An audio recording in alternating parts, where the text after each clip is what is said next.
안녕하십니까. RTN 리얼타임의 고세희입니다. 계속된 한파의 경기 침체가 이어지면서 부동산 시장에 대한 관망세가 이어지고 있습니다. 오늘 이슈앤마켓에서는 설 연휴 이후의 부동산 시장은 어떨지 함께 전망해보는 시간 갖도록 하겠습니다. 오늘 도움 말씀 주실 분입니다. 주식회사 CR홀딩스의 김성용 대표 나오셨습니다. 안녕하십니까? 안녕하십니까?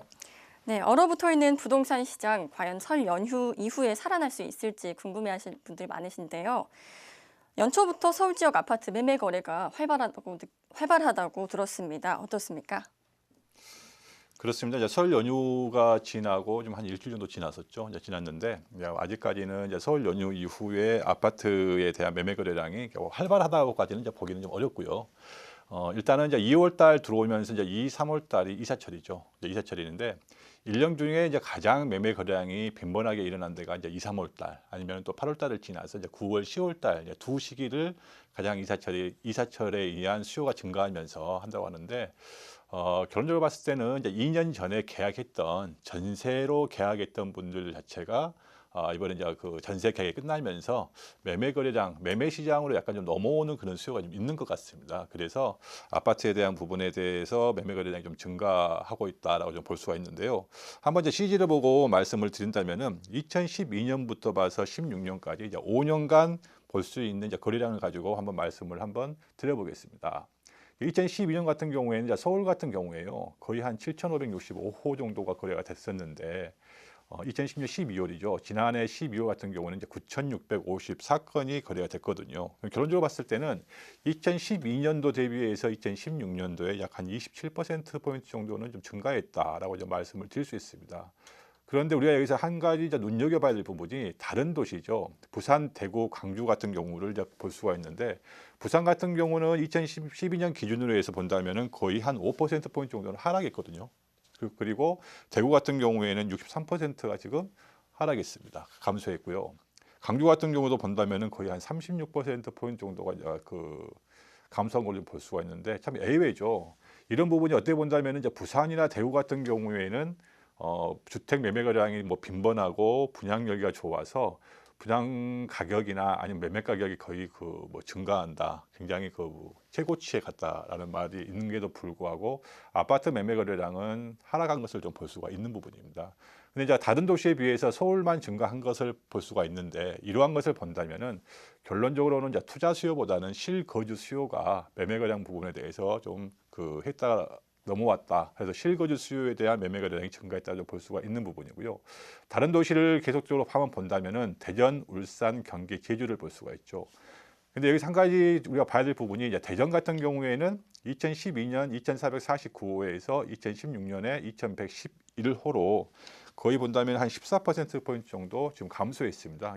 이러한 부분은 대전 같은 경우에는 이제 세종시라는 그 도시가 생김으로써 대전시에 있는 수요가 세종시로 많이 이동한 부분이 있기 때문에 대전 같은 경우에는 좀 감소폭이 있었다라고 좀 말씀을 드릴 수가 있고요.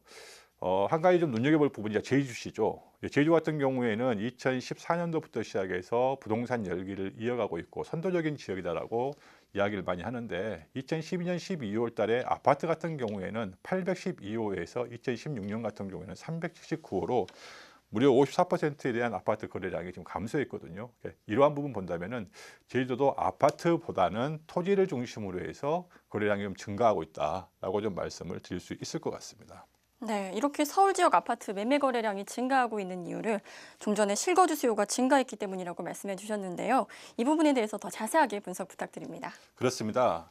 그 다른 지역에 비해서 이제 서울 지역만 좀 거래량이 증가하는 부분이 어떻게 본다면 2014년도 같은 경우에는 전체적인 주택 매매 거래량이 100만 호를 넘어갔었거든요.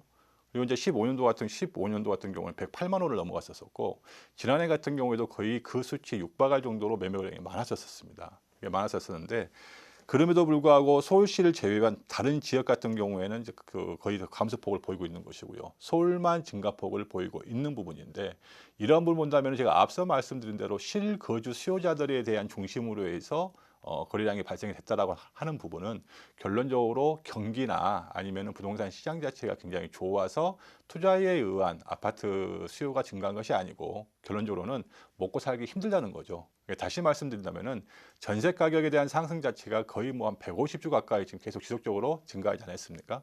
이러한 전세 가격에 대한 증가 자체가 거주 비용의 증가로 이어지면서 차라리 내가 대출을 받고 집을 매매를 하자라는 부분이죠. 그럼 다시 말씀드린다면은 우리나라가 2012년 12월 이후에 박근혜 정부 들어와서 택지개발 촉진법에 의한, 다시 말씀드리면 택지개발지구에서 아파트를 거래하는 것 같은 경우에는 전매 제한이라는 호재를 하나를 던져준 것이 분명히 있습니다.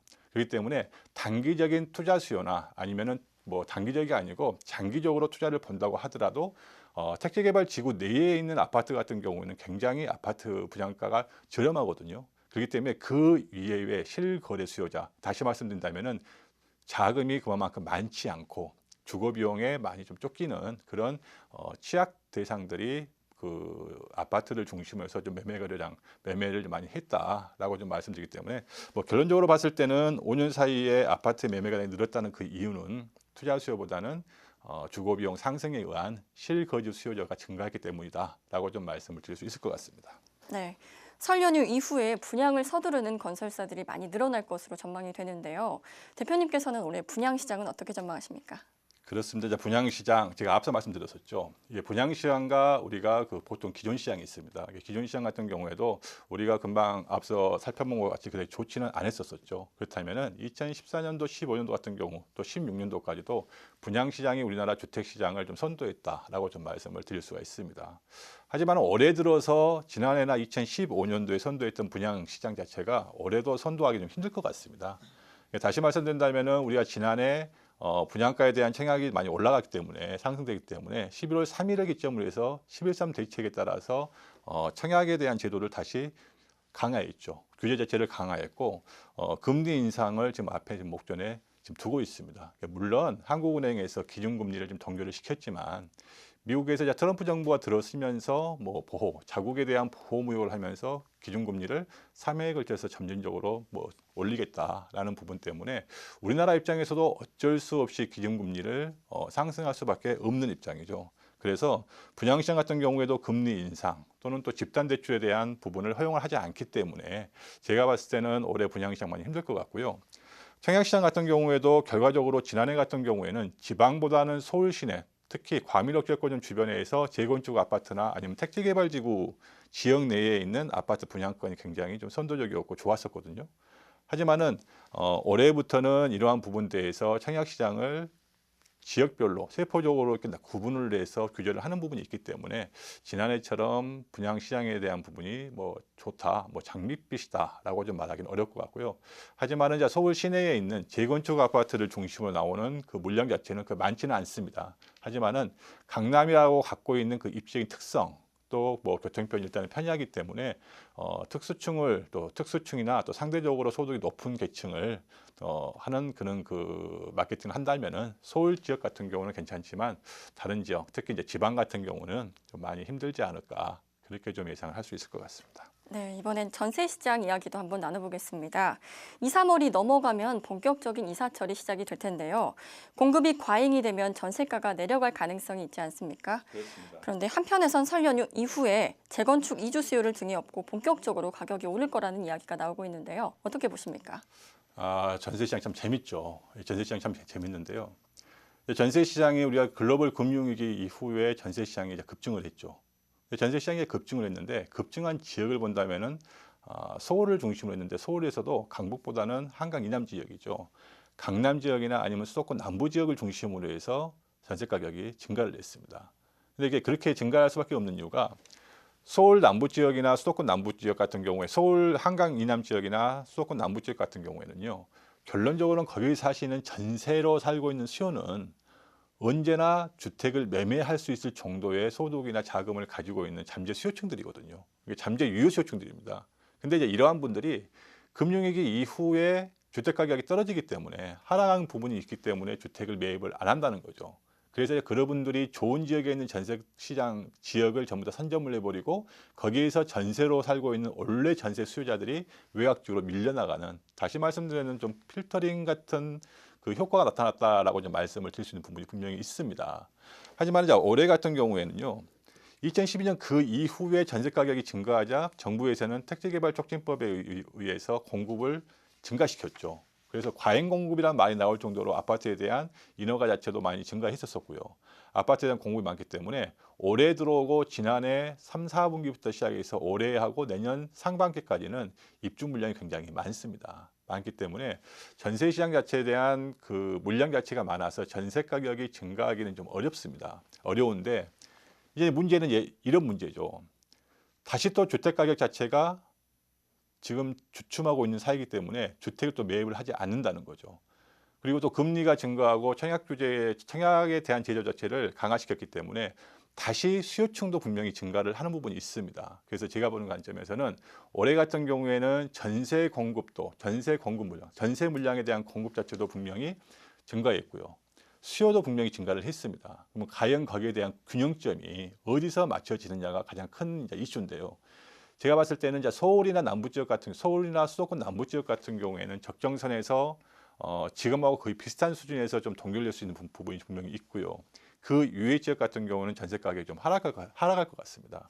그러니까 아무리 서울 지역에 재건축 수요가 있다고 하더라도 위례 신도시나 또 아니면 마곡 신도시 또 뭐 내곡지구나 세곡지구에 있는 지금 물량 자체가 지금 있기 때문에요. 이 물량이 충분하게 그 대체 수요자들을 잡을 수 있는 부분이 있어서 제가 보는 관점에서는 뭐 개인적 소견이지만은 전세 가격 같은 경우에는 서울이나 수도권 남부 지역은 보합세가 좀 유지될 것이다라고 좀 조심스럽게 예상을 할 수 있을 것 같고요. 그 이외에 지방이나 아니면 혁신도시 주변으로는 전세 물량이 급증하면서 좀 증가하면서 전세 가격이 좀 하락할 것이다라고 좀 말씀을 드릴 수 있을 것 같습니다. 네. 전세 재계약을 앞두고 계신 분들은 고민이 참 많으실 것 같은데요. 전세를 계속 유지를 해야 할지 아니면 대출을 받아서라도 내 집 마련을 해야 할지 이 부분에 대한 속 시원한 답변 부탁드립니다. 참 어렵습니다. 전세로 계속 살아야 될 건가 아니면은 자신의 집을 마련을 해야 될 것인지. 제가 보는 관점에서는 분명히 주택 가격에 대한 단기 투자 수요층 같은 경우에는 주택을 매입하지 않는 게 좋을 것 같습니다. 하지만은 전세로 지금 살고 계신 분 같은 경우에는 주택을 구입을 하라고 좀 제가 좀 조언을 좀 드리고 싶은데요. 그런 이유가 뭐냐면은 현재 또 최근에 들어와서 주택 가격이 지난해보다는 조금 좀 주춤하고 있지 않습니까? 그렇기 때문에 주택 가격이 이렇게 주춤할 때는 주택을 소유하고 계신 분들은 가격이 빠지지만 주택을 매입하시고자 하는 분들 같은 경우에는 주택을 매입할 수 있는 좋은 호기로 작용을 할 수가 있는 거죠. 그렇기 때문에 같은 금액에 있는 같은 단지의 같은 아파트를 지난해보다는 조금 더 저렴하게 매입을 할 수 있는 부분이 분명히 있습니다. 그렇기 때문에 제가 보는 관점에서는 전세로 사는 것보다는 이번 기회에 또 올 3분기나 넘어서 올 하반기 같은 경우에는 주택 가격이 서울을 제외한 또 뭐 수도권에 대한 남부 지역 특정 지역을 제외한 지역 같은 경우에는 약간 뭐 한 5% 내외에서 좀 가격이 좀 빠질 수 있는 좀 그런 확률이 좀 있거든요. 그렇기 때문에 그럴 때는 분명히 좀 주택을 매입하시는 것도 좀 괜찮으신데요. 문제는 이제 대출이죠.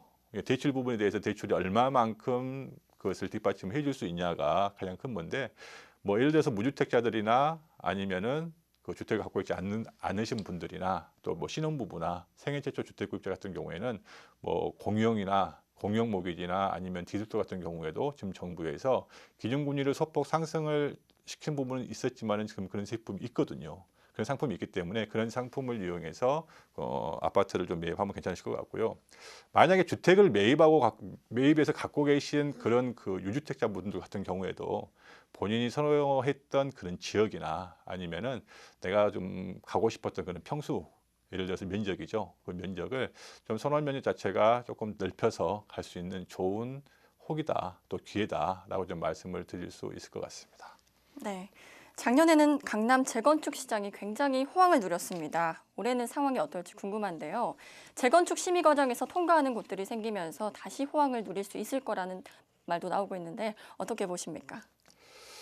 제가 보는 관점에서 이제 재건축 같은 경우에는 재건축 단지에 있는 그 추진위원회나 조합은 굉장히 급합니다. 그러니까 올 7월 달이 되고 올해 지금 그 초과이익 관수제가 유예됐던 부분이 이제 끝나는 부분이 있기 때문에 그 초과이익 관수제에 대한 부분이 거기에 대한 굉장히 수요가 많기 때문에 재건축은 제가 봤을 때 올해 많은 물량이 좀 재건축이 될 수 있는 부분은 분명히 있습니다. 하지만은 그 재건축 부분에서 그게 된다고 하더라도 어떻게 본다면은 그 분담금이죠. 일반 분양분에 대한 용적률에 대한 사업성 자체가 있어야 된다는 부분이 분명히 있거든요. 하지만 지금 서울시 같은 경우에는 일단은 서울시에 대한 그 스카이라인에 대한 그 규제 자체를 35층으로 지금 막고 있죠. 다시 말씀드린다면은 뭐 앞서 우리가 그 뭐 신문 보도나 아니면 뭐 TV를 통해서도 보셨겠지만 잠실 같은 경우에도 50층이 넘는 것을 그 서울시에 의뢰를 했지만 그것은 뭐 음마 아파트나 아니면 다른 아파트에 대한 선례를 들면서 35층 부분으로 좀 그 거절하는 부분이 있었거든요. 그렇기 때문에 재건축 수요는 분명히 있고 재건축 부분에 대한 단지의 그 사업 진행은 많이 빨라지겠지만 그 사업성이 빨라진다고 해서 사업성이 나오지 않으면 조합원들도 움직이기가 않거든요. 그렇기 때문에 재건축 아파트의 사업 진행은 빠르겠지만 그 빠른 거에 비해서 사업성이 그만큼 나오지 않으면 좀 진행하기 어렵다. 그래서 그런 부분은 올 주택 경기 또 정책에 대한 부분이 어떻게 좀 흘러갈지를 조금 더 지켜봐야 될 것 같습니다. 네. 이번 설 연휴에 많이들 고향에 다녀오셨을 텐데요. 가족들과 대화 나누시면서 부동산 투자에 관한 이야기, 그중에서도 수익형 부동산에 관한 이야기가 빠지지 않았을 것으로 예상이 됩니다.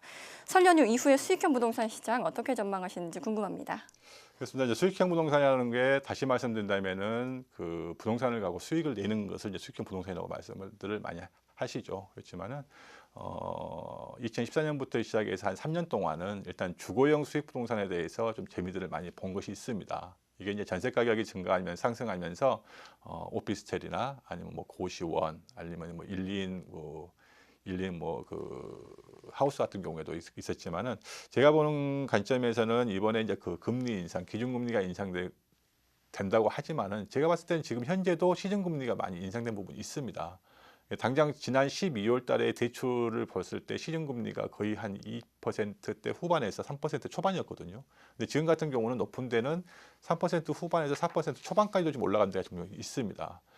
그렇기 때문에 수익 부동산은 이렇게 금리가 인상하게 된다면은 본인이 갖고 있는 기대 수익률 자체가 떨어지기 때문에 수익 부동산은 좋지가 않는 거죠. 그래서 제가 보는 부분에서는 지금 수익형 부동산을 보시려면은 주거형에 대한 수익 부동산보다는 단지 내 상가 아니면은 택지개발 지구 내에 있는 뭐 단지 그 단독주택용 겸용용 점포 같은 경우에를 조금 그 깊게 좀 보시면 좋을 것 같고요. 올해를 본다면은 상반기보다는 하반기에 수익형 부동산에 대한 부분이 단지 내 상가나 아니면 상가 점포를 중심으로 해서 좀 더 좋아질 것 같습니다. 그래서 우리 시청자 여러분들도 예를 들어서 뭐 경매 같은 경우를 통해서 주택보다는 상가, 수익형 부동산에 관심을 좀 많이 가지셨으면 좋을 것 같습니다. 네. 고향 이야기가 나와서 말인데요. 시골에 있는 땅, 그러니까 비사업 용지가 각종 양도세 규정이 강화되면서 찬바람이 분다고 들었습니다. 어떻습니까? 맞습니다. 토지 부분에 대한 것은 주택보다도 더 시장이 좋지 않습니다. 뭐 실례로 말씀드린다면은 뭐 정초부터 제가 가격이 좋지 않다 아니면 토지에 대한 부분이 시장 자체가 좀 안 좋다라고 말씀하신다면은 토지를 또 소유하고 계신 우리 시청자 여러분들도 기분이 안 좋을 수도 있지 않습니까? 그렇기 때문에 작년이나 재작년에 가장 한 이슈가 됐던 제주도를 좀 제가 예로 들어서 말씀을 드린다면요. 제주도 같은 경우에도 지난해나 그 2014년도 5년도 같은 경우에는 뭐 투자 이민 제도 가 성황됐고 또 사드 배치가 되기 이전까지는 중국 사람들이 많이 좀 그 관광객으로 들어오면서 토지 가격에 대한 상승률이 굉장히 높았었죠. 물론 토지 가격뿐만이 아니고 뭐 아파트에 대한 상승률도 굉장히 좋았었습니다. 하지만은 급격하게 지난해 12월, 올 1월 들어오면서 설이 넘어가면서부터는 지금 수요가 조금 많이 지금 떨어지는 부분이 분명히 있습니다. 근데 이제 제주도가 떨어지면은 전국적으로 봤을 때는 제주도보다는 더 좋지 않다라고 좀 볼 수가 있는 부분이 있거든요. 그렇기 때문에 토지에 대한 부분은 좀 좋지 않지만 여기에 정부에서 양도세에 대한 부분에 대해서 비사업용 토지에 대해서는 양도세 규정을 강화시킬 부분이 있거든요. 그런 부분이 있어서 어떻게 본다면 그 비사업용 토지를 사업을 할 수 있게끔 정부에서는 유도를 한다고 하는 부분도 있지만 전체적으로 봤을 때 사회 경기나 경제 현상 자체가 좋지 않는 이런 시점에서 사업을 진행하기는 어렵습니다. 그렇기 때문에 당분간은 토지 시장에 대해서는 좋지 않다라고 좀 말씀을 드릴 수 있고요. 하지만은 제주도나 또 세종시 주변 같은 특정 지역 같은 경우에는 올해도 상승폭이 조금 증가할 것이다, 좋아질 것이다라고 좀 예상을 할 수 있을 것 같습니다. 네. 분양 물량이 급증하고 시중은행 금리가 높아지면 경매 물건도 급증할 것 같은데요. 경매 시장은 어떻게 보십니까? 올해 경매 시장은 매우 좋습니다. 아주 좋은데요. 제가 이제 앞서 계속적으로 제가 강조하고 말씀드렸던 부분이 이제 금리에 대한 부분을 말씀을 드린 부분이 있습니다. 물론 이제 금리와 관계없이 지금 현재 그 투자를 기다리는 부동자금 자체가 굉장히 많지 않습니까? 하지만은 금리가 올라가면은 결론적으로는 보유 비용이 증가하게 되는 것이죠. 그러면 이제 아파트란 것은 고가, 아파트나 또 주택이나 부동산은 고가이기 때문에 내가 가지고 있는 자금만 가지고 매입을 할 수 있는 것은 아닙니다. 그래서 금융기관을 통해서 대출을 많이 받아서 했는데 결론적으로는 금리가 인상이 된다면은 거주 비용이 증가하면서 그 거주 비용을 감당하지 못한 세대는 뭐 안타깝지만은 경매에 들어갈 수밖에 없는 입장이죠. 그러면은 경기가 좋지 않을수록 경매 시장은 좋아지기 때문에 제가 보는 관점에서는 올해 경매 시장 굉장히 좋을 것이라고 좀 볼 수가 있고요. 경매 시장 같은 경우도 제가 앞서 말씀드린 대로 토지나 뭐 토지보다는 아까 말씀대로 제가 뭐 상가 아니면은 주택 같은 경우 뭐 오피스텔을 보시더라도 유동성이 좋은 유동인구가 많은 곳을 중심으로 해서 관심을 가지고 보시는 게 좀 좋을 것이다라고 좀 말씀을 드릴 수 있을 것 같습니다. 네, 트럼프 정부 출범의 탄핵 정국에 따른 조기 대선의 가능성까지 부동산 시장에 미칠 변수가 한두 가지가 아닌데요. 투자자들을 위해서 한 말씀 부탁드립니다. 일단은 트럼프 정부가 된 것은 이제 외생 변수죠. 외생적으로 뭐 미국에서 발생된 변수이기 때문에 국내에서 그것을 어떻게 한다고 해서 그것을 뭐 막을 수 있다든가 아니면은 변동할 수 있는 부분은 분명히 없습니다. 하지만 일단 미국에서 자국을 보호하기 위해서 정책을 펴기 때문에 가장 우리한테 손쉽게 다가올 수 있는 부분이 바로 이제 금리 부분입니다.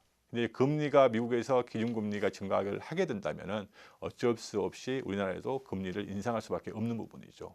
하지만 우리나라가 기준금리를 오르기까지는 이제 보통 본다면은 세 개의 지표가 있습니다. 뭐 경제 성장률을 본다든가 아니면 뭐 실업률을 본다든가 아니면은 물가 지수를 본다는 부분이 있는데요. 우리나라 같은 경우에 지금 실업률 자체, 특히 청년 실업률 같은 경우에는 체감으로 느낄 수 있는 부분이 20% 넘어갑니다. 뭐 8%에서 9%고요. 그렇다 해서 경제 성장이 좋냐? 절대 그렇지 않거든요. 지금 뭐 3%가 안 돼서 뭐 2% 중반대에서 지금 이상을 하고 있는 부분이 분명히 있습니다. 그렇기 때문에 그렇게 지표가 좋지 않는 사회 현상, 경제 현상에도 불구하고 금리를 올릴 수밖에 없는 입장이죠. 그러면 이런 부분에서 금리를 올리게 된다면은 이러한 경제 지표나 금리가 오르면서 발생되는 비용 자체가 그대로 부동산 시장에 옮겨올 수밖에 없는 입장입니다. 그래서 이런 부분이 심리적으로 위축을 가져오면서 일단 내가 부동산을 매입하게 됐다는 그런 심리 위축에 따라서 매매가 감소할 수밖에 없는 부분이거든요. 이러한 감소 자체가 부동산 가격에 크게 영향을 줄 수 있는 부분이 분명히 있습니다. 그래서 결론적으로 봤을 때는 미국에 대한 이런 변수나 금리 인상이 부동산 시장에 큰 영향을 끼칠 수 있다라고 좀 정리를 할 수 있을 것 같습니다. 네, 오늘 이슈앤마켓에서는 설 연휴 이후의 부동산 시장을 전망해봤습니다. 지금까지 주식회사 CR홀딩스의 김성용 대표와 함께했습니다. 오늘 좋은 말씀 감사합니다. 감사합니다. 한국자산관리공사는 2월 6일부터 8일까지 3억 원 규모 총 87건의 국유 부동산을 온비드를 통해 매각 및 대부한다고 전했습니다. 캠코는 활용도가 높은 국유 부동산을 선별해 매주 온비드를 통해 매각 및 대부를 실시하고 있습니다. 국유 부동산 공매는 소유권이 국가에 있어 근저당이나 임대차 등의 권리관계가 복잡하지 않다는 장점이 있습니다. 자세한 공고사항은 온비드 홈페이지 또는 스마트 온비드 앱을 통해 확인할 수 있습니다. 오늘 준비한 소식 여기까지입니다. 저는 내일 이 시간에 다시 찾아뵙겠습니다. 시청해주신 여러분 고맙습니다.